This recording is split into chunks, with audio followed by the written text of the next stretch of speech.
Watching shows with black leads definitely brought me into what I do today because it's all about seeing yourself in the thing before you could think about the thing for real. For me, it was seeing the Eddie Murphys, it was seeing the Bill Cosby's on screens, not this off screen stuff, but it was seeing Martin. It was seeing all those leads really carrying a show and using their voice in the way that they want to convey messages.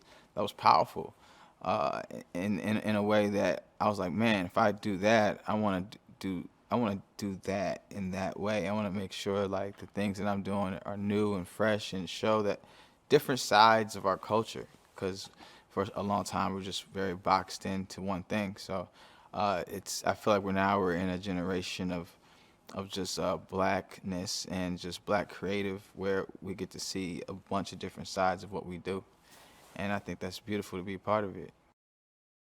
When I choose projects, I choose stuff based on like something that I want to learn from, or I can that will help elevate me, or something I've always wanted to do or say, or just something that's mad fun, that maybe hasn't been seen. I try not to think too much about like what legacy I'm gonna leave behind for all the people, because I don't know what it could be, and not to bog down your creativity too much, but just to I don't know, if you care about cultivating a good legacy for yourself. I think it's always cool to think about those things, and I'm constantly reminded by that all the time because our some of our legends are still working and still putting out stuff, like setting the bar even higher. Like, okay, okay, time to keep working.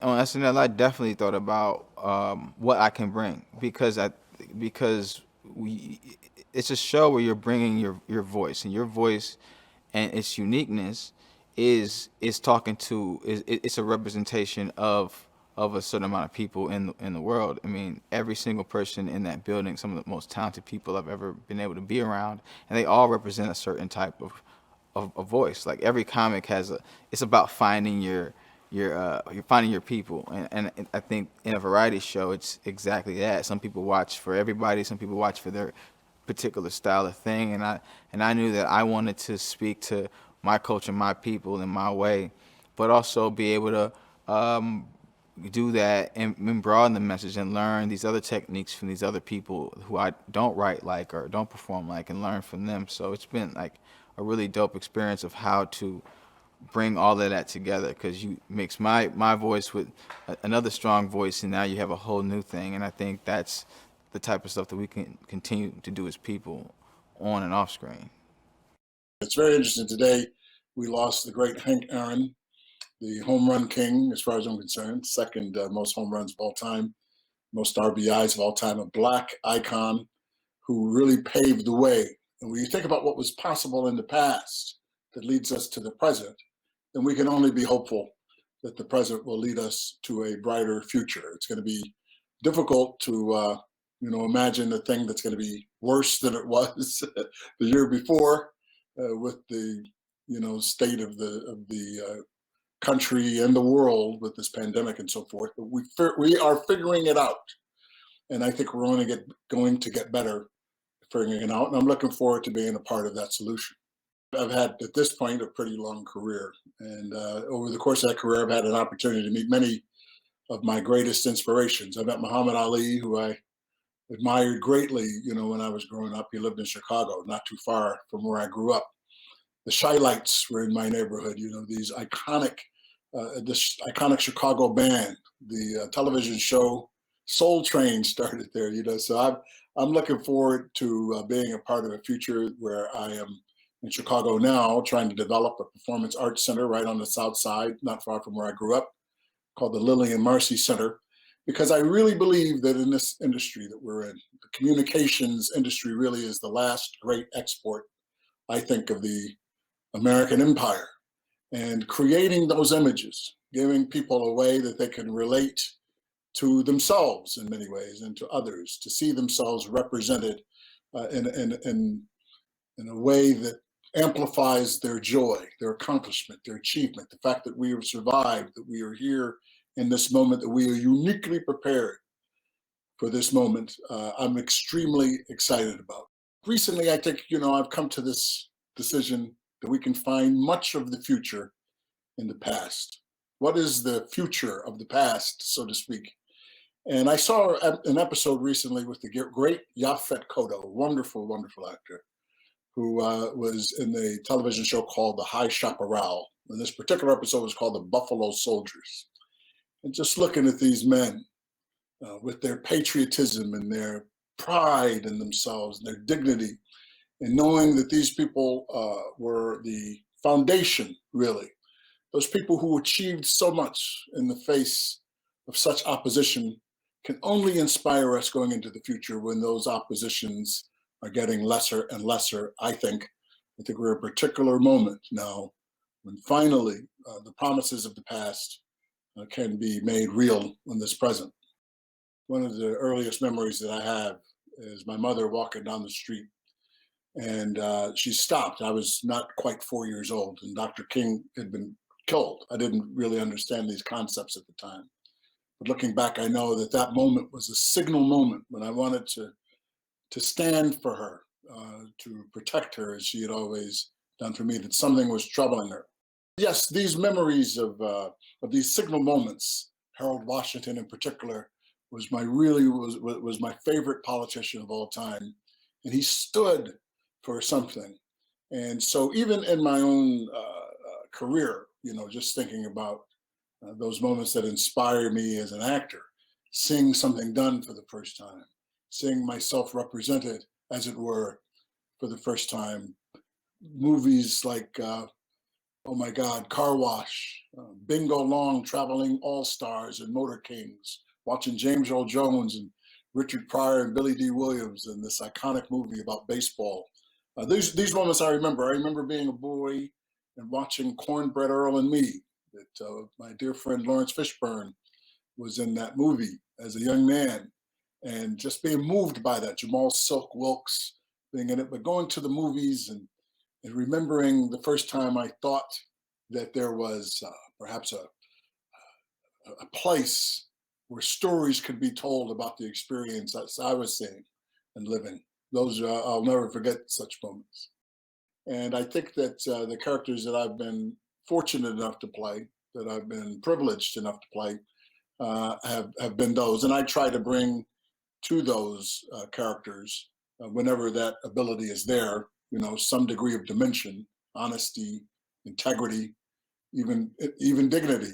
These are important cardinal concepts that I think are important, even if playing somebody who is humble or ashamed in a moment, a very human moment, that there's still the honor of God, and there's still the honor of pride to some extent, a dignity that comes that is beyond myself, but that is representative of something that speaks to a culture, speaks to an experience. And that's been infused in me. And if I've been able to put that into the characters that I've played, it's only because it's reciprocal. It's what was given to me and to some extent put in my trust. And I wouldn't take a role that would have to make me betray that. I think Cooper as a character wants to keep America safe. And that's true across the board. All of Americans deserve the ability to feel a sense of security in this land. They've earned it. And I think Cooper sees that as a birthright and something that he's willing to spend his life to protect. And I'm very proud to play him. Yes, I'm very, very fortunate, blessed really to have as a brother, Michael Anthony Lennix, who's now retired, but he was 30 years the commander of not the entire time a commander, but with the Illinois State Police. And he has this great motto where he says that he's black and blue, takes tremendous pride in his culture and his heritage, but also takes tremendous pride in having assumed the duty and having taken that responsibility on of protecting a community, a city, a state, and a country. And I think that that's indicative of that entire demographic of Black law enforcement, whether they're in the FBI or ICE or Homeland, the state, local, municipal level. These people have an investment in their communities. They have an investment in the security of this country. And I think they do us tremendous honor. And I am honored to be able to give a little bit of that back. I mean, I think it's interesting that our show is premiering in Black History Month. Like we've been in development for a while, and it could have been, put out there a lot of different months before this. But the fact that we actually get to launch in such a special month, in my eyes, always growing up, I think that's a really cool thing. Yeah, I fully recognize that I'm standing on the shoulders of giants that all came before me, and it's up to me to carry the torch and pass the torch. So yeah, it's heavy on my mind when I come to work and I see my name splashed across, sets and stages and, shuttle vans and stuff like that.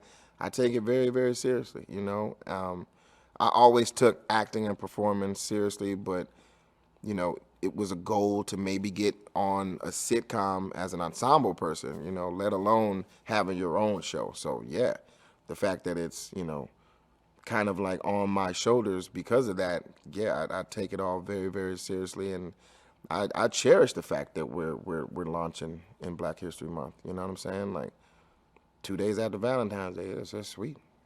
Everybody will be done gifting and in a good mood, and they'll be able to settle in with their loved one and enjoy a nice TV show. Yeah, I mean, I have a lot of comedic, inspirations. Also acting inspirations too. But as far as like the guys that had their sitcom, for sure. I mean, I grew up in the Cosby era. Sherman Hemsley, John Amos, that is. Even the Wayans brothers, I enjoyed the like UPN WB era. Steve Harvey show. Jamie Foxx had his show. And John Witherspoon was great on the Marlins, like going back to, the Wayans brothers. And then Marlon had his own show. It's been a steady, good line. Like even Craig Robinson and like anybody that's had their own sitcom that is an African-American male, I'm definitely in that category of who's up next. So, yeah, I take it very seriously. Anthony Anderson. It's a brotherhood that I'm, happy to be included in, but also hopefully will, add great things too. What makes this Black History Month more unprecedented than ever before is the amount of acknowledgement and awareness in the white community around the injustices that Black Americans face on a daily basis, whether it's police brutality, whether it's microaggressions at work. There's more acknowledgement. There's more acceptance and believing. The first time I saw Alfre Woodard perform was in Heart and Soul, and then in Crooklyn. And I just remember like the regality of her. I had never seen that before in women on television. Same with Felicia Rashad. There is a magic that is unique to Black women that is rooted in strength and vulnerability. There's a presence that Black women have and that I witnessed when watching Alfre and Felicia on screen.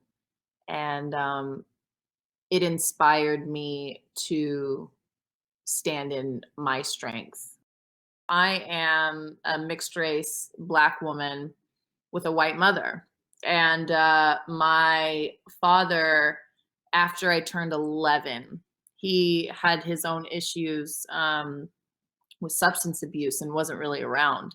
So, a lot of my modeling after what a woman is was looking at my mom. My mom is a beautiful and brilliant, strong woman, and the strength that, Alfre Woodard or even Angela Bassett in Boys in the Hood, like just that presence is something that I didn't necessarily grow up around all the time as a young Black woman. And so seeing it in these women on screen was actually, it was a really big deal to me, Whitney Houston in Cinderella, with Brandy as Cinderella. Like, oh my gosh, I don't have beautiful dark skin like those women, but you know, part of my journey has been learning to embrace who I am, the brilliance and the regality and the elegance of Black women in film, in theater, in television. It's unmatched. The way that I really try to make an impact in my role is by allowing her vulnerability to be her strength, and showing the journey as a woman in a male dominated field, the difficulty in navigating that, and how discouraged she has been in her journey in showing that, you know, on the job, and even in her relationship with a fellow firefighter, with a fellow officer. Young girls were told that in order to be acceptable, in order to be loved, in order to be lovable, we have to show up in a certain way and fit into a certain box. I hope that the impact that I have as playing Stella, number one, is that little girls and younger girls watching feel empowered, that they could be a firefighter, they could be leaders in their community the way that Stella is. And it's not from, you know, being rigid and cold and emotionless. Stella's very much the opposite. I think we're exploring that a lot this season, like seeing some more of her hurts, and watching her be with that and express that, and watching that that is actually what enables her to be a great leader, is when she shares and when she is open. It's an interesting thing being mixed race and not necessarily presenting as Black. A lot of people think that I am that I am Spanish speaking, Latin, South American. I hope that if there's anybody who's watching who has any preconceived notions about Black women and Black people, watch and fall in love with Stella Kidd and see, like, that is a Black woman. And I'm so grateful for the love of those who have come before me, and the time and the effort that has been poured into me. There's something unprecedented about the way that we're approaching it this year, because I think we're realizing that people want to be heard. Black history wants to find the merging between historical truth and their impact on American history come together in the teachings to America. Black America wants to feel like they're being heard in all the different facets of the media. We're tired of just being censored to a conversation that comes once a month, and want to make sure that we're integrated into the conversation of all movies, news stories, what's going on in our homes. You know, we don't want it to just end when the 29th of February arrives. So it's exciting to see that this year the conversation is not just stemmed around, you know, oh, it's Black History Month, let's create a couple of videos and make a couple of documentaries, but it's more about what's currently going on in the Black history of America, and how can we change the narrative and help merge the two stories and make everyone feel like they're being heard. I remember the first time I saw Lean on Me with Morgan Freeman. I remember seeing this principal, because, you know, growing up, there was no such thing as a Black principal for me. And I saw this principal that really cared about his students. And I remember thinking about East Side High in New Jersey being such a tough school. And there was this man who was this surrogate father figure to so many kids. And he came and solved so many issues. I remember when first time I saw Glory with Denzel Washington and again with Morgan Freeman, and that moment where he's receiving the lashes and he's taking it. And I remember seeing his stance, the way he ripped off his clothes and just stood there courageously. And there was this one tear that fell on his cheek. And I remember saying that I want to do that if I ever portray somebody on screen. I want to tell the story like that. I remember Angela Bassett in What's Love Got to Do with It. You know, there's a moment where she's standing on stage and she lifts her arms and it's like, da-da-da. And it was just a beautiful moment in my heart because she looked like me. Her complexion was darker. She played such a strong woman. She said no to the abuse of her husband. You know, Whoopi Goldberg in The Color Purple, when she stands up and she has that famous moment with her hand. I remember Viola Davis in the movie Traffic, when she's sitting there and she's interviewing the honor student to Michael Douglas's character. And she's sitting there and there's this moment she just puts her hand on her chin and she goes, "What are you doing here?" And it's that moment she's saying to herself, "I'm struggling. You're not struggling. What are we doing here?" There's so many movies that have told different narratives that have shaped the courage that it takes to just stand up against what people tell you that you can't do. And I think these forerunners have been really impactful in my heart. And I knew from then on that I'm going to be like them. One day I can do it too. And so I went for it. Maggie Lockwood, when I was introduced to who the character was, what she did as a profession, I remember making the conscious choice of shaping the character from the grassroots of Chicago. And I wanted to tell a story. What if a Black woman came from the South Side of Chicago, fought to become the head nurse of one of the greatest hospitals in Chicago, this university hospital that represents, lack of a better term, just a superpower in the medical field. And I started doing some research on the Great Migration that came to the Midwest from the 1916 to the 1960s. And I wanted to ask myself, what does it look like to shape a character that came from such a strong upbringing?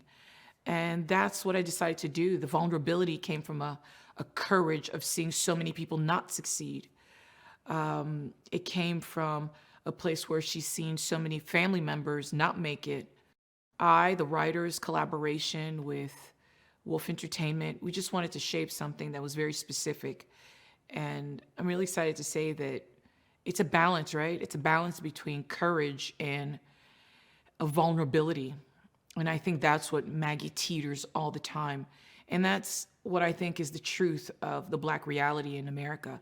There's massive courage, but there's this vulnerability you constantly feel. And I think Maggie Lockwood is a perfect example. She's an overcomer. She's a fighter. And she cries. She cries when she's hurt. Maggie comes from my soul, right? So she's birthed out of my revelation of what I would like to create. So obviously you're going to fight for certain things. You're going to fight to collaborate as much as you can. You're going to hope to be responsible for the story that you're going to tell. So I'm just really grateful that I work with a company that is willing to give me a voice in what I say. It's a humble thing to think that I'm on a network television show that has 3 Black female characters and has 2 other minorities in there. And it's just, I do think that there's something that I'm proud of, but I don't think about it. I think it's just part of me. It's part of who I am. A social forward conversation, Wolf Entertainment. That's why I think I always wanted to work with this company and NBC. I do think that it's something that I take to heart very seriously. And I hope that it impacts the people that are at home when they do see it, that, hey, she looks like me. and they feel the same thing that I felt when I looked at the others that came before me. When I think of Black excellence in the arts, I think of some of the movies that I used to see in the 90s when I was a kid. Spike Lee's movies were fantastic. And I think my favorite one might be Malcolm X. You got Spike Lee, you got Denzel Washington, and you have this rich, rich history of what was going down in Harlem and then eventually America, and the great story of Malcolm X. And I just think it was so incredible. And I remember watching what Denzel Washington was doing and seeing his performance, and then seeing him be nominated for an Academy Award for it. And it was just so inspirational for me. And he definitely has an influence on what I do. I oftentimes think about, what would Denzel do regarding a scene or in life. And oddly enough, I've become friends with his son, John David Washington, who sounds a little too much like his dad. So sometimes I find myself talking to him and I'm just staring at him like, what's going on? But to see that history, into this new generation is incredible. So when I think of Black history and Black excellence and how it's inspired me, I think of Denzel Washington and his great, great role in Malcolm X. What makes Black History Month different and special is because you have a moment to sort of stop and reflect about other parts of history in America that you may not have heard growing up. It's not just some month, and people joke that it's the shortest month of the year. You might have a valid point there, but it's a moment to really grow to love America in a different way, to see the contributions of other Americans, like I said, that you don't get to always hear about in school. I'm doing a little research now on the prison system here in America, and I'm learning about a prison that was built in the turn of the century. And I'm looking for these stories, and I'm actually wanting to write a project. And I'm finding very few stories. The prison is 75% Black. And all of the stories I found in this book is incredible, by the way, are just like stories from the white perspective and white prisoners and the white people. They're a very small percentage. And I'm like, you have this plethora, this world, this sea of Black people and Black voices that have built this prison and unfortunately make up the majority of the prison system. And I can't find any stories that reflect that. But so I think that Black History Month is an opportunity for us to grow, to learn, and to keep moving forward and to see some beautiful aspects of history. When you're doing a medical show, we're selling something to the audience. Part of what we're selling is the fact that, this is a show that's sort of based in some aspect of reality. We want to touch nerves in that way. Well, you can't do that without talking about economic disparities, about racial injustice, and I'll never forget season 1 when my character said that only 19% of surgeons are women and very few are Black women. We have an episode coming up where we talk about how Black doctors get paid 35% less than white doctors. So every time I read something like that in a script, I go, yikes, they're going there. And it's great. It's important for us to do that. I learn when we read our scripts. I'm like, this is incredible. Sometimes I have to call the writers and go, I know not to ask. I know it's true, but is it? And it's enlightening. And I think the more we are enlightened as a country, the better off we will be. So I'm glad that on this show, we're doing our best to do our part. It's monumental and unprecedented because of where we are in the state of the world and this country in particular right now. Like Black History Month couldn't be more important because, on a political level, Black people have come through to help keep democracy going, so that makes me feel very happy. And in terms of me as an actor, I am what you might call woke. I think I got woke at 9 years old by Sidney Poitier, and In the Heat of the Night, and that film. And talking about race during that film. It woke me up as a young boy and said I wanted to be an actor, made me recognize the power of the medium. So, in particular this month, as we're going through what we're going through, and we are in the midst of it, it's very important. On one level, too many to mention, but of course, you know, Denzel and the work he did and the type of work he was doing from a young man and up until now has helped move black performances, black actors. You know, it's put them at the very forefront of entertainment, especially in Hollywood, but across the world. And the new people who are doing it now that are impressing me are people like Steve McQueen from England, like myself, black and from the UK, and also Grenadian descent. And the new way of making films and television it's impressing me a lot. My first influences of TV and film was in the UK, so I have a slightly different kind of perspective on it. But the huge things that were an influence to me were people like Martin Luther King and Malcolm X, who weren't entertainers, but they helped me as a young man find myself and the thinking that I wanted. While I was finding myself, people like Muhammad Ali and and what Muhammad Ali did when he gave up his belts and didn't go and fight in Vietnam. So these huge things influenced me, but they have nothing to do with acting.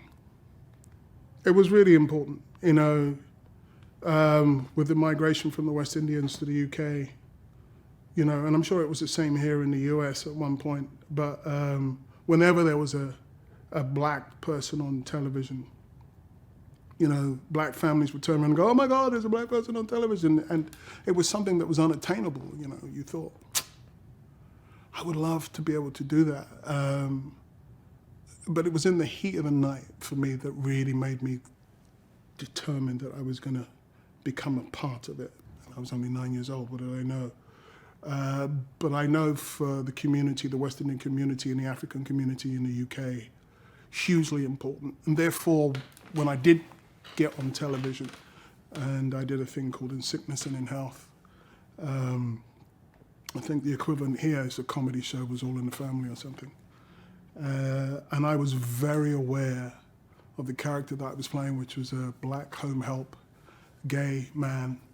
And I was very aware, especially in that show, that I was being watched by black people. Watching that comedy show and all the politics that came up through the writing.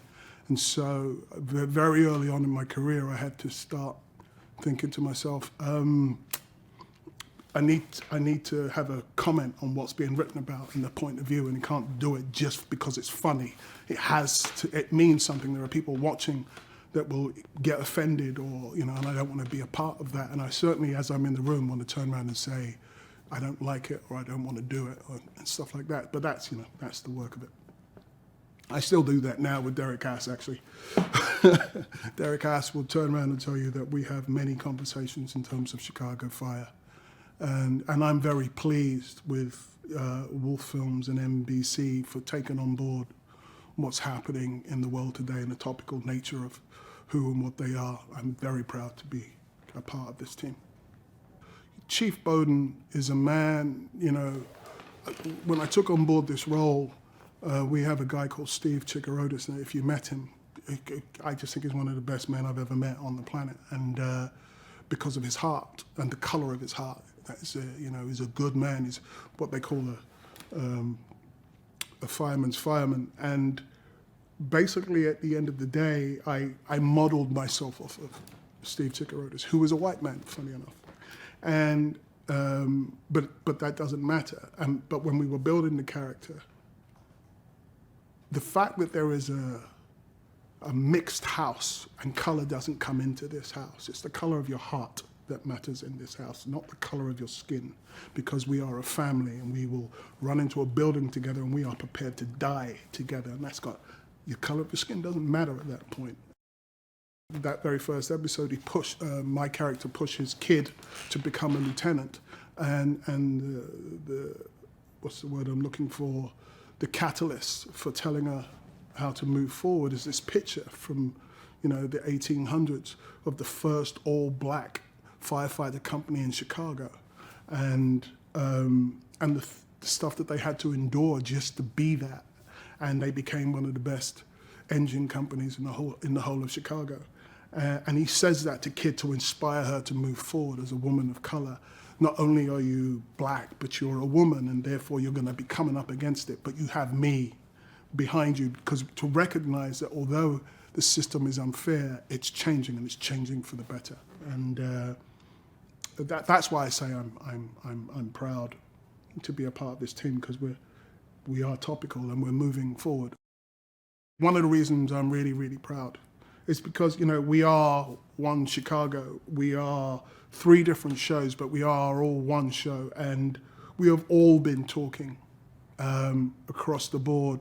And we've had Zoom meetings about how to improve ourselves, how to be better, to be more educated in the way forward. And, Peter Jankowski and Dick Wolf have led that and given the permission for that to happen, so that we can be the best show out there, and being topical and keeping it real.